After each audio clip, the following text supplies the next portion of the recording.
Hello, this is Chuck Ridgway, Automation Technology Manager at Horner. Thanks for joining us for another Tuesday live stream. Well, we think we've got a terrific topic for you today. Let's take a look. Horner OCS and the AC Power Monitor in action.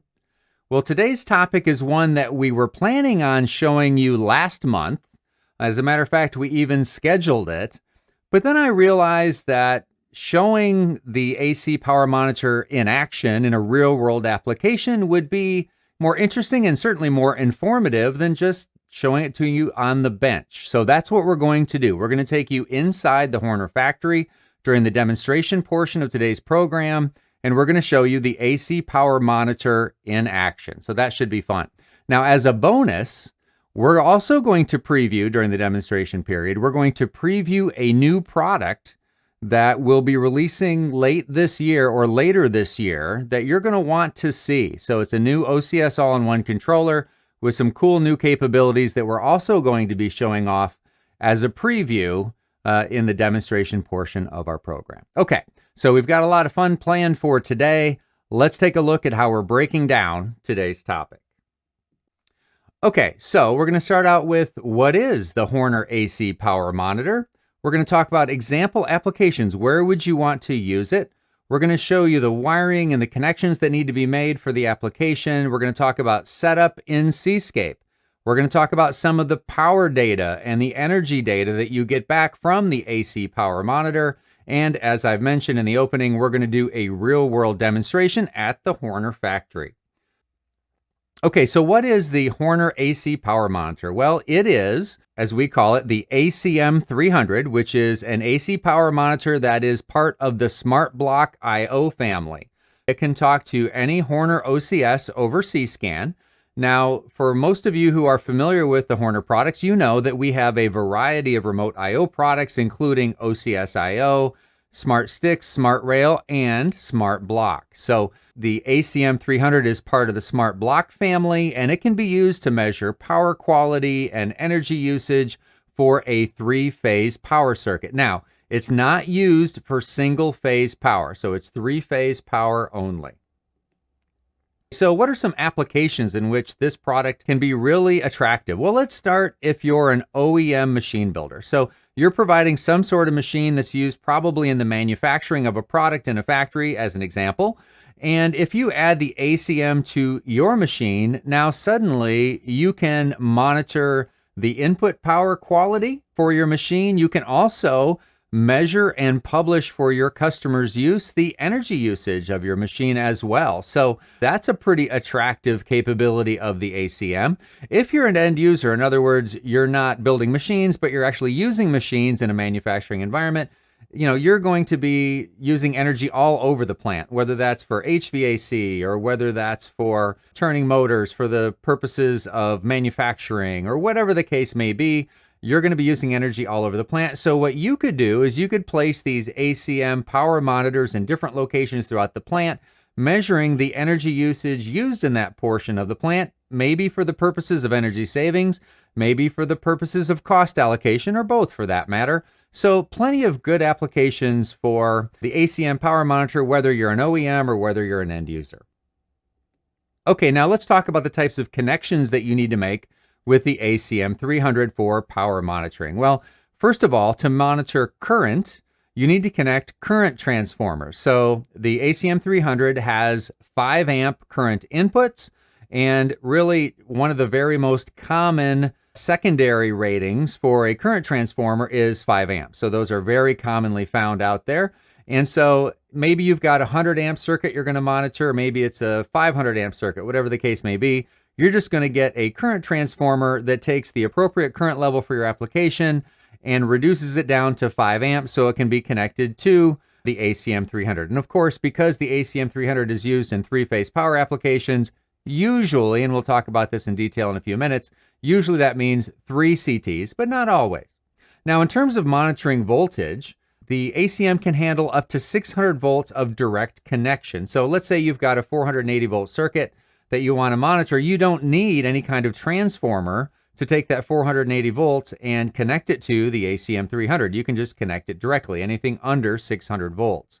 Now, if you do have higher voltage than that, let's say 1,000 volts or something higher as an example, you just need to make sure to use a potential transformer, probably with a secondary of 480 volts, connect that up to the ACM300, and then configure it with the appropriate PT ratio for the voltage.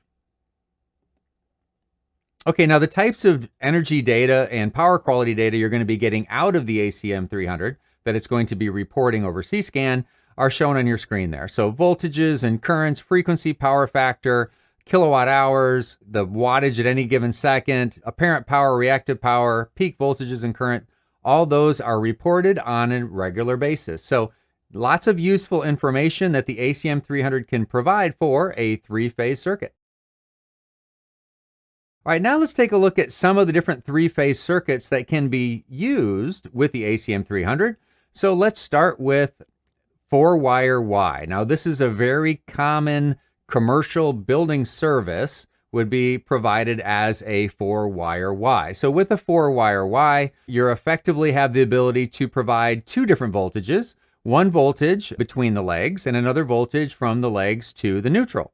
So on the diagram I've shown it there on the screen, we've got 120 volts from leg to leg, and we have 120 volts from the leg to neutral, and 208 volts across the legs. So again, pretty useful to be able to provide two different voltages in that scenario, because you may need one for a higher voltage for running equipment and those sorts of things, and you want a lower voltage maybe for HVAC or lighting or something like that. Now, another type of three-phase circuit that you can use with an ACM300 would be a 3-wire delta. So with a 3-wire delta, there's really just one higher voltage that's provided, and you can see the diagram there on the screen. And you would typically use this for something like powering three-phase motors, which don't need any kind of neutral connection at all. So again, three-phase, 3-wire delta, very common for powering motors. Now there's also something called a 4-wire delta, and this is typically used in older facilities where they want to drive some three-phase motor loads, but they also need to have a lower voltage available that they can use for some lower voltage requirements. And you can see there on the screen, the way they accomplish that is by having a center tap on one of the transformer windings can provide that lower voltage for the lighting or HVAC or that sort of thing. Now let's take a look at how these different circuits would be connected to the ACM300. So in the case of a 4-wire Y or a 4-wire delta, you're going to connect 3 current transformers, one for L1, L2, and L3, or phase A, B, and C. One of each of those is going to be connected into the ACM300, okay? And you've got, obviously, the place on the terminal strip there where you can land that wiring. And then on the voltage side of things, you're going to connect, again, voltage for all 3 phases plus the neutral. And then one thing you'll also notice in the wiring diagram there is best practice would be to have fuses in line there as well on the voltage side. Okay, now if you've got a 3-wire delta, that's typically done a little bit differently. So you're not actually going to use 3 CTs in this scenario.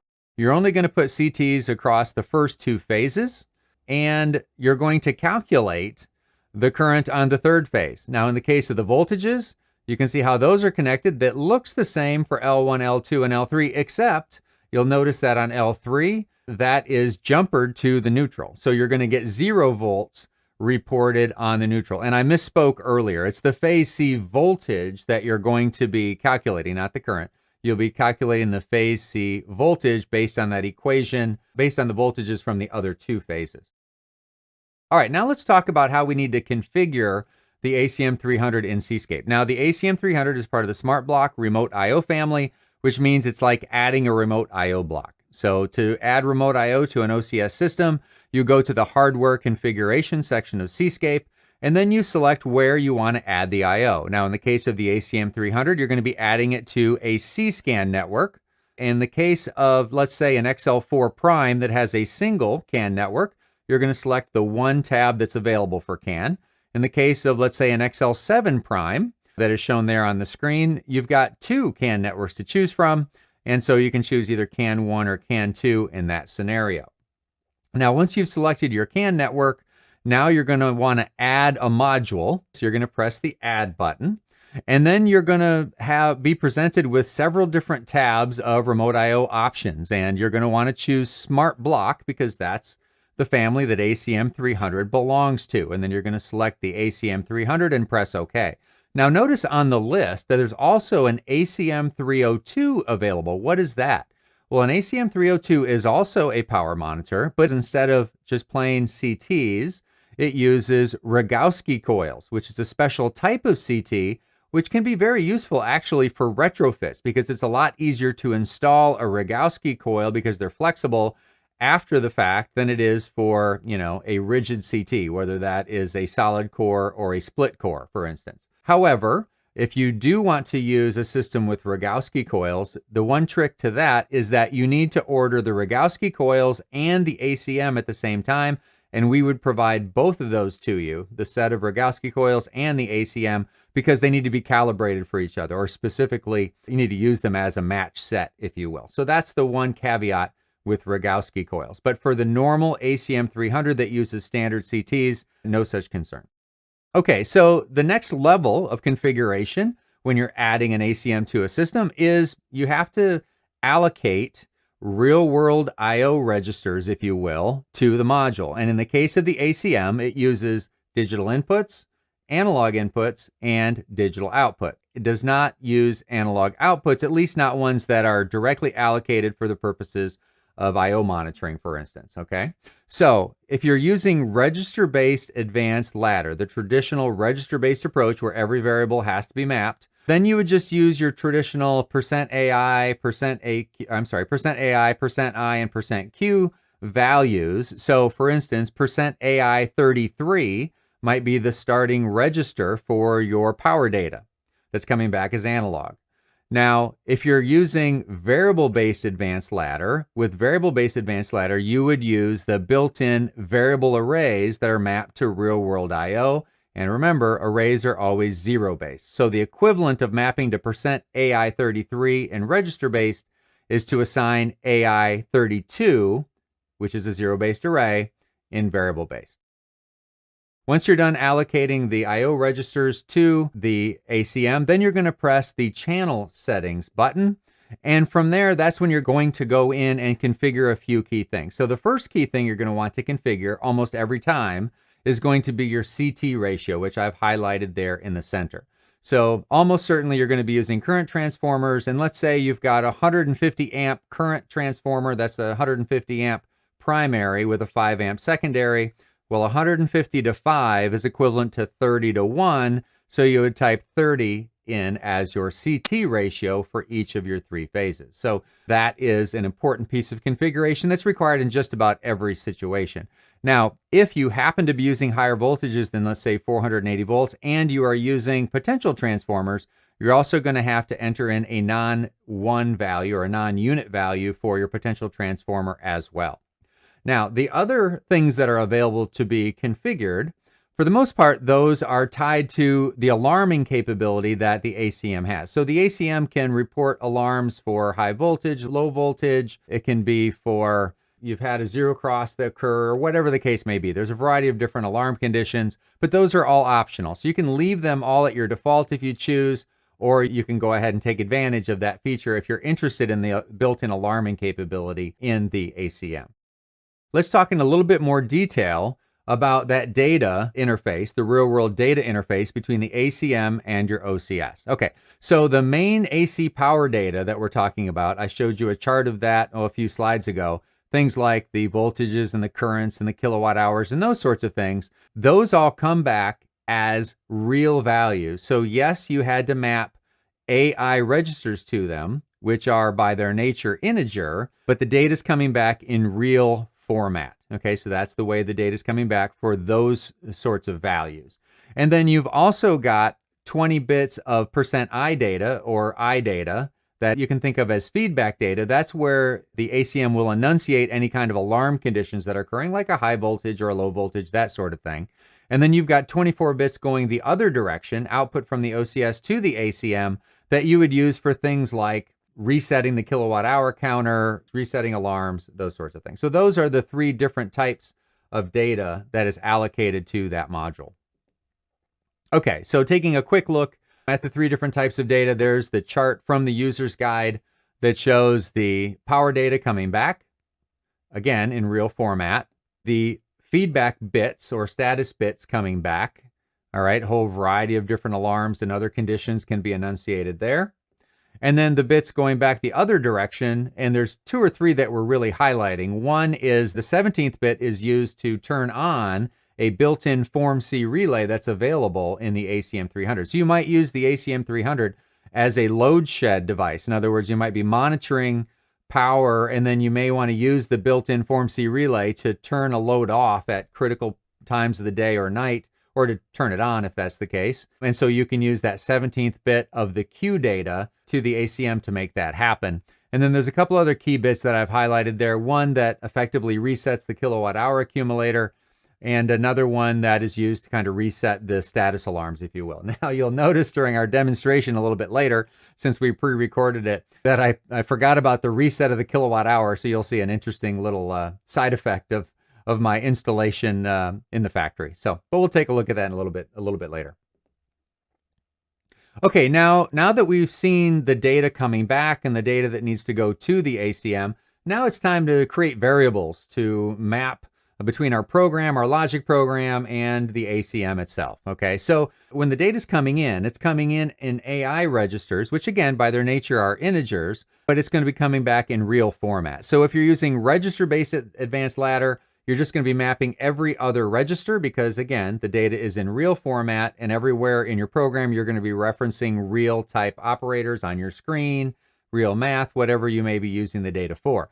Now, if you're using variable-based advanced ladder, in that scenario, you still need to do mapping in this case to those %AI registers because of the fact that you need to be able to use those floating point graphic objects and those floating point math type functions or whatever you're going to use in your program. So the way to make that tie between the AI data coming in but making sure it's in real format is by actually assigning your real variables and mapping them, memory mapping them to the appropriate AI register. Another capability that you'll definitely want to take advantage of in an AC power monitoring application is the OCS's data logging capability. So with OCS data logging, you can data log your voltages, your currents, your power factor, whatever you're interested in terms of recording power quality or energy usage or whatever the case may be. Just record it using the data logging capability in the OCS. And then what you'll end up with in the future, when you want to go in and analyze energy usage, then what you'll end up with is a whole table of that data that you can pull into Excel because it's in CSV format. And then not only can you take a look at the values that way, that might be time-stamped every second or minute or whatever the case may be, but you can also graph it, right? So here's a graph that I took from this morning, actually, from the machine. We effectively pulled one of the CSV files that was being recorded of all the power parameters at startup of the piece of equipment that we were monitoring. So pretty useful stuff here to be able to take advantage of data logging, and especially in the analysis of power usage and power quality. Okay, so the first thing we're going to do from a demonstration standpoint is I'm just going to go into Cscape and kind of show you the setup process and show you what things look like in a variable-based advanced ladder program. So let's go ahead and do that now. Okay, so we're looking at this program. Again, I've written it in variable-based advanced ladder, which I often do. And let's start with hardware configuration because that's where you would add the ACM300. So in my program, I've already added the ACM300. My example program is for an XL7 Prime. Let's go ahead and go to CAN 1, which is where I have previously added the ACM300. And you can see here how it was configured. Okay, so effectively, I've assigned it a network ID. I've assigned it real-world analog in, and digital out registers. Now, again, this is variable-based advanced ladder, so I'm using the built-in variable array, not directly referencing %AI33 like I would in register-based ladder, but putting in variable array AI32. So that's the differences there.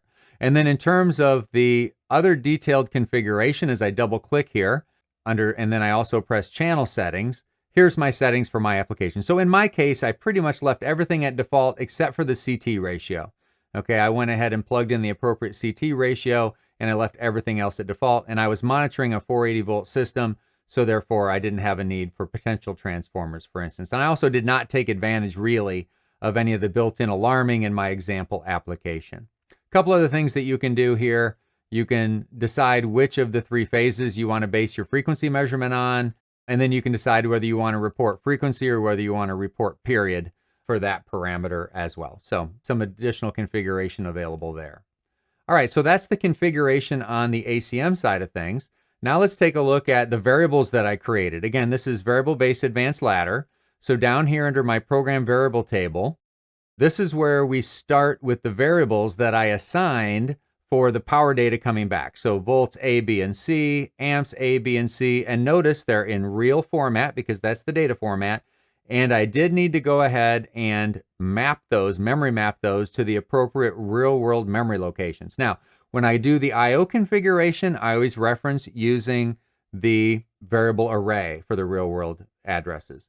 When I do it in the program variable table, I always use the actual addresses themselves. So AI32 as a real-world variable array equates to %AI33. So that's the allocation there. Okay, so I created all the variables that have the real-world type data coming back on the screen. I went ahead and created a screen that is showing all the power data on one screen. So I've sorted it all by, voltage and current data, the frequency and power factor data, and then all effectively the power data, whether it's accumulated power in kilowatt hours, real power in watts, or the apparent and reactive power. So displaying that on the screen. And then in the data logging section of my program, I'll go under Program, Data Log Configuration.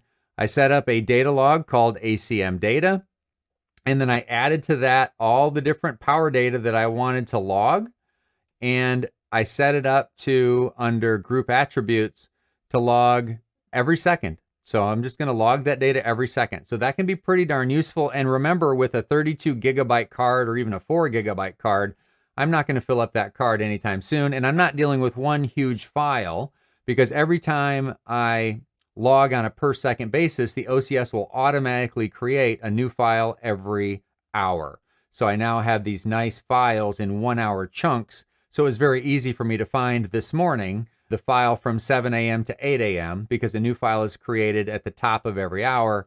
I was able to easily grab that data, which I knew would be when the startup of the machine was, so I could monitor that startup information. Okay, so data logging, again, very useful in an AC power monitoring application. Next, I think it's time for us to take a look at our real-world installation at the Horner factory. So what I'm going to do is I'm going to play for you some video footage that Emily Tedder took for me over the last few days and weeks. And I'll let you know kind of what you're looking at, and we'll take a look at this real-world application. So let's take a look at that footage now. Okay, so what you're looking at is you're looking at a pick-and-place machine, one of our pick-and-place machines in our factory. And it basically places the chips and the resistors and capacitors, all the surface mount style components. It places them on the circuit board, and that circuit board had previously been screened with solder paste, putting it in all the right spots. Well, once the components are placed, then that circuit board with the components where they need to be run through a reflow oven. And that reflow oven has multiple zones that carefully heats up that board and that solder paste to the appropriate temperatures to effectively turn the paste into solder and to have the appropriate temperatures. We showed that circuit board going into the reflow oven. Now we're basically showing that circuit board coming out of the reflow oven. So that happens to be an OCS I/O circuit board. Actually, two of them on a single assembly, if you will. They would later be separated. Now there's a look at the power section of our reflow oven, and that's the area in which we're going to be putting, or in which we did install, the ACM300 and the current transformers for power monitoring on this machine. So there you can see a shot of the current transformers that were installed on the 3 phases. If you look carefully, you can also see where we've tapped into each of the 3 phase voltages as well as the neutral. A few feet over to the left is where we installed physically the ACM300 SmartBlock module with the current transformer wiring at the top and the voltage taps at the bottom. There is a closer look, and you can see the CAN cable there in the middle. And that's the module that is doing all those power calculations in real time. And now here's our treat. This is a Canvas OCS we'll be releasing late this year that has all kinds of new graphics and trending capabilities. So we wanted to put it through its paces with this application before we release it as a product, and also to show you a preview of the product. So we're looking here at the advanced trending in Canvas, where you can have up to 16 pens on a single trend, and you can turn the individual pens on and off at any given time, at least from a display standpoint, so you can zero in on the specific trend that you're interested in. So you see me, I first turned off current, and then I turned off voltage. When you tap the screen at a particular location, it'll show you the data for each of the trends, which is very useful.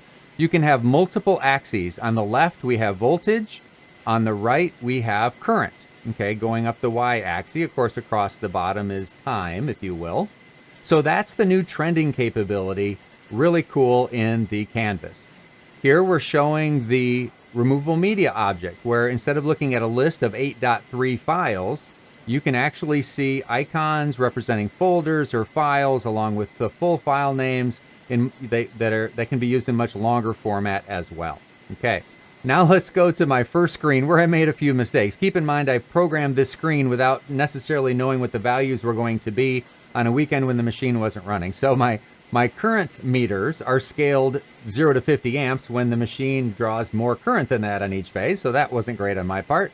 Another thing you'll notice is my kilowatt hours are negative. Well, that's because I initially installed the current wiring backwards by accident, and then I forgot to reset the kilowatt hour counter, which had been counting down negatively and now is counting up, but the values are still negative because I didn't reset it. So anyway, that's a look at some of the new meters that are available on the Canvas unit. And let's take a quick look at the system menu as well. That looks vastly different, as you can see. Has some really nice looking icons available on that guy. You still have the ability to go in and, for instance, set your IP addresses and those sorts of things on your network connections. This is a Canvas 7D, so it's dual Ethernet, if you will. But really nice job by our engineering team putting together, and our marketing team for that matter, helping with the icons, really putting together a nice looking and modern looking system menu on the new Canvas controller.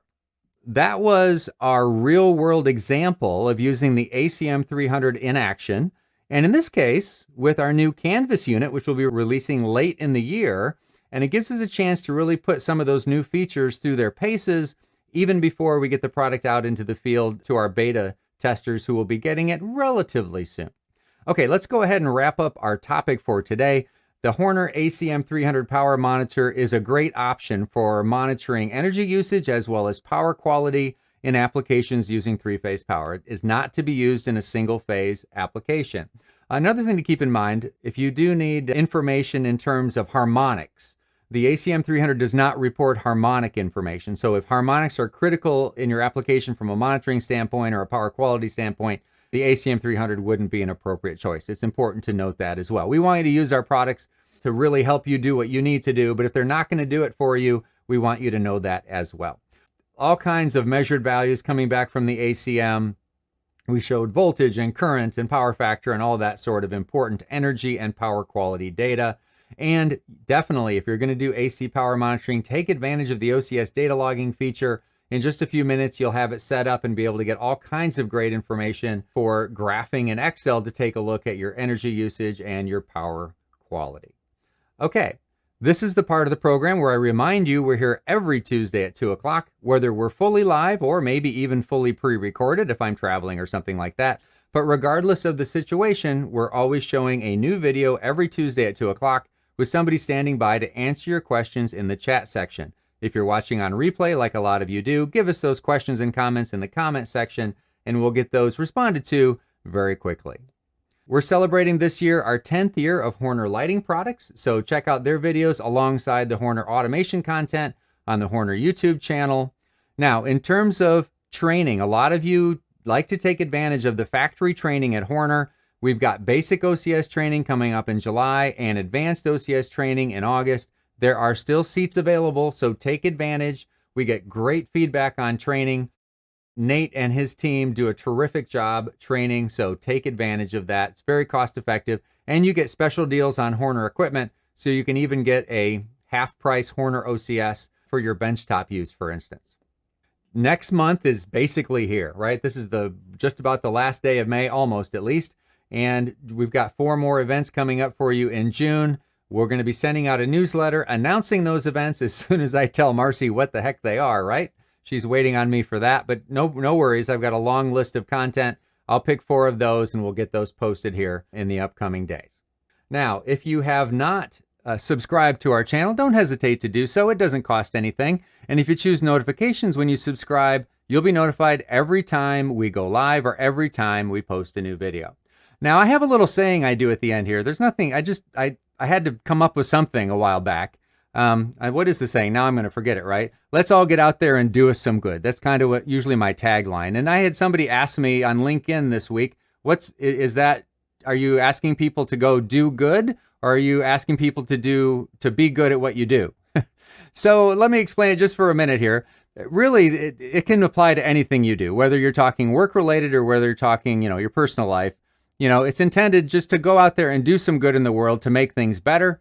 But if we're going to apply it to automation, let's make things better from an automation standpoint to improve the lives of machine operators as well as the people that are ultimately using the products that we're producing. All right. So until next week, let's all get out there and do us some good.